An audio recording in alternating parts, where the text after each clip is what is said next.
everyone, welcome to our channel. And today in this session, we are going to learn about C programming language definition, history of C language and why C. अगर हम बात करते हैं आज के session में हम क्या कवर अप करने वाले हैं, तो आज के सेशन में हम C की डेफिनेशन देखने वाले हैं, हिस्ट्री ऑफ C लैंग्वेज देखने वाले हैं और why C देखने वाले हैं, right? So let's proceed, start करते हैं अपना सेशन. लेकिन before starting our session, if you haven't subscribe our channel, so please like, share and subscribe our channel. Now अगर हम बात करते हैं डेफिनेशन ऑफ सी की, कि what is C programming language, कि सी प्रोग्रामिंग लैंग्वेज बेसिकली है क्या. तो जैसा कि आपकी स्क्रीन पर यहाँ पर आपको डेफिनेशन देखने को मिल रही है कि it is a general purpose, imperative, case sensitive, procedure oriented, strictly typed and highly syntax based programming language. अब ये जो डेफिनेशन आपने यहाँ पर देखी है, ये डेफिनेशन का मीनिंग क्या है. यहाँ पर हर एक वर्ड जो लिखा हुआ है, ये सारे वर्ड्स यहाँ पे कुछ ना कुछ स्पेसिफिक मीनिंग को रिप्रेजेंट कर रहे हैं. अब अगर हम बात करते हैं, यहाँ पे सबसे पहले लिखा हुआ है it is a general purpose. अब पर्पस मतलब बेसिकली होता क्या है, तो पर्पस मतलब आप सिंपली ऐसा बोल सकते हैं, the reason for which something is needed और समथिंग इज क्रिएटेड. मतलब पर्पस मतलब होता है कि किसी स्पेसिफिक रीजन की वजह से, है ना, हमने यहाँ पे किसी चीज को या तो क्रिएट किया है या किसी चीज की हमें नीड लगी है. So we can say that कि with the help of C programming language we can create different type of task, है ना, different type के task हम यहाँ पर C programming language से create कर सकते हैं. या different type के task को fulfill करने के लिए हमें यहाँ पर C programming language की requirement लग सकती है. वहीं अगर हम बात करें imperative, imperative का हिंदी मीनिंग अगर हम देखें तो imperative का हिंदी मीनिंग होता है आज्ञाकारी. तो अगर हम बात करें यहाँ पर आज्ञाकारी मतलब क्या है, तो फॉर एग्जाम्पल अगर मुझे यहाँ पे दो नंबर को प्लस करना है, I want to add a two numbers, right. So अगर हम बात करते हैं मुझे दो नंबर को ऐड करना है और मैंने बाय मिस्टेक यहाँ पर उन दो नंबर के बीच में सब्सट्रैक्शन का साइन लगा दिया, तो उस केस में मुझे यहाँ पर सब्सट्रैक्शन होने के बाद में रिजल्ट देखने को मिलेगा. बट अगर मैं बात करूँ कि मुझे तो करना था एडिशन, लेकिन मैंने बाय मिस्टेक माइनस लगा दिया, तो उस केस में आपको माइनस ही मिलेगा, क्योंकि ये इम्पेरेटिव प्रोग्रामिंग लैंग्वेज है, विच मीन्स कि आप जैसे इंस्ट्रक्शंस देंगे ये उसको वैसे ही कंसिडर करेगी और आपको आपका आउटपुट जनरेट कर देने का काम करेगी. आपके मन में क्या था इसको उससे कोई मतलब नहीं है. फिर आता है case sensitive. Case sensitive basically होता क्या है, तो केस सेंसिटिव मतलब upper case lower case matter करता है, कि जो स्पेसिफिक कोड, जो स्पेसिफिक सिंटैक्स आपको यहाँ पर अपर केस में लिखना है वो अपर केस में ही आएगा, लोअर में अलाउ नहीं होगा. और जो specific code, specific syntax lower case में आएगा वो लोअर में ही आएगा, आप अपर में नहीं लिख सकते.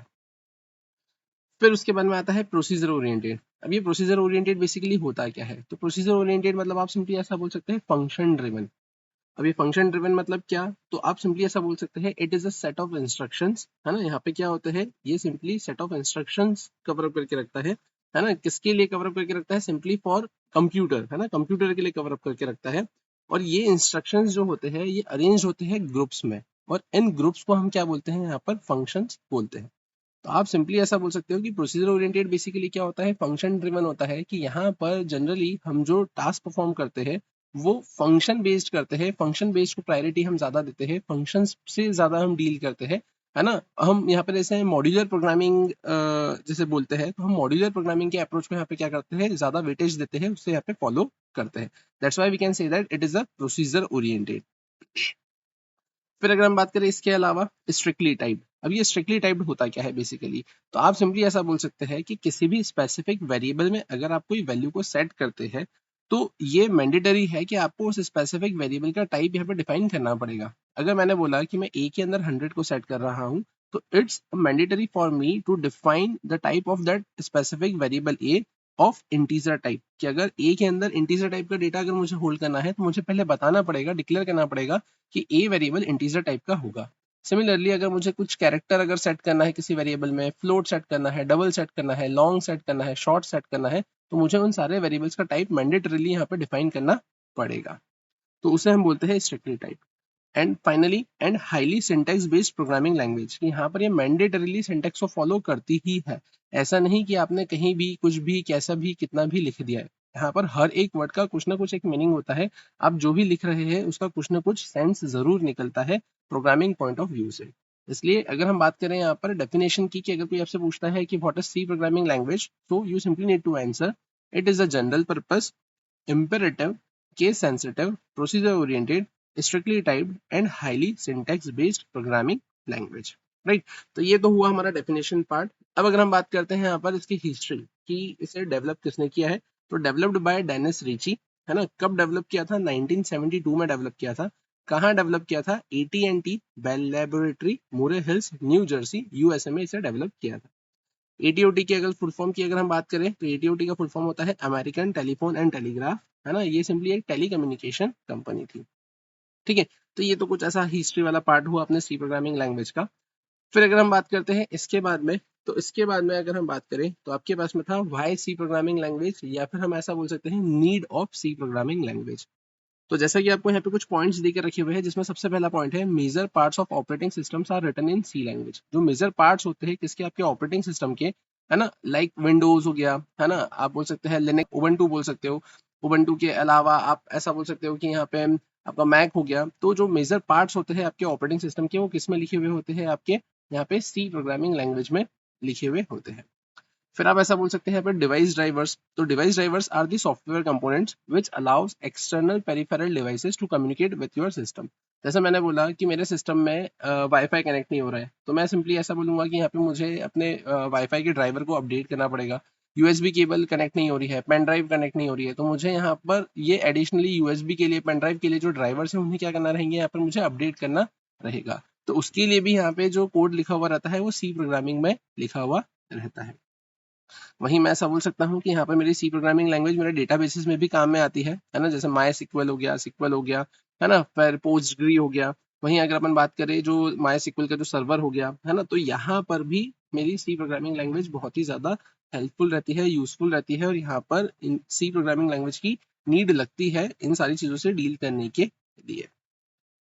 वहीं अगर अपन बात करें सिस्टम प्रोग्रामिंग लैंग्वेज, है ना, the C programming language is a system programming language which means कि it can be used in automatic washing machine, microwave ovens etcetera. मतलब अब कैसे और क्या, क्योंकि सिंपल सी बात है, ऑटोमेटिक वॉशिंग मशीन या माइक्रोवेव ओवन में ऐसा कोई ऐसा इंटरनेट तो लगेगा नहीं। अब अगर यहाँ पर इंटरनेट नहीं लगेगा तो फिर इस केस में यहाँ पर ये वर्किंग करेंगे कैसे? क्योंकि आपने भी देखा होगा कि यहाँ पर हम टाइम सेट कर देते हैं कि उतने स्पेसिफिक टाइम के बाद में वो स्पेसिफिक टास्क यहाँ पे कंप्लीट हो जाएगा।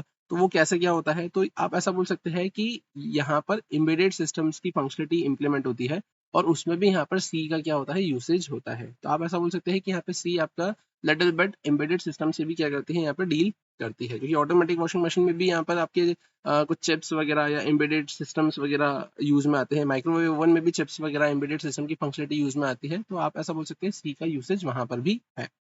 फिर आप ऐसा बोल सकते हैं रिच सेट ऑफ लाइब्रेरीज। अब ये रिच सेट ऑफ लाइब्रेरीज मतलब क्या? तो आपने देखा होगा कि जो वेरी हाई लेवल लैंग्वेजेस है, लाइक मैंने बोला जावा हो गई, तो उस केस में जावा डायरेक्टली आपके सिस्टम के हार्डवेयर से डील नहीं कर सकती है। तो फिर उस केस में हमें यहाँ पर इंटरमीडिएटरी, है ना, लैंग्वेज की रिक्वायरमेंट होती है। तो यहाँ पर सी और C plus plus programming language important role play करती है। आप देखेंगे जावा के अंदर एक कंसेप्ट आता है आपका जेडीके, जेआरई और जेवीएम का। तो वहां पर जेवीएम जो होता है ना, वो जेवीएम में आपका एग्जीक्यूशन इंजन होता है ना, जिसको नेटिव इंटरफेस की रिक्वायरमेंट होती है, जो कि आपकी नेटिव लाइब्रेरी से डील करती है, और वो नेटिव लाइब्रेरीज आपकी सी और सी प्लस प्लस में लिखी हुई होती है। तो ये सारे कुछ पॉइंट्स देकर रखे हुए हैं यहाँ पर आपके पास में सी प्रोग्रामिंग लैंग्वेज के लिए, कि अगर कोई आपसे पूछता है कि वाई सी या फिर नीड ऑफ सी, तो उस केस में आपको ये सारे पॉइंट्स यहाँ पर बताने रहेंगे। तो आज का सेशन हम यहीं पे स्टॉप करते हैं, इसके आगे का फिर कंटिन्यू करेंगे हमारे नेक्स्ट सेशन में। Thank you.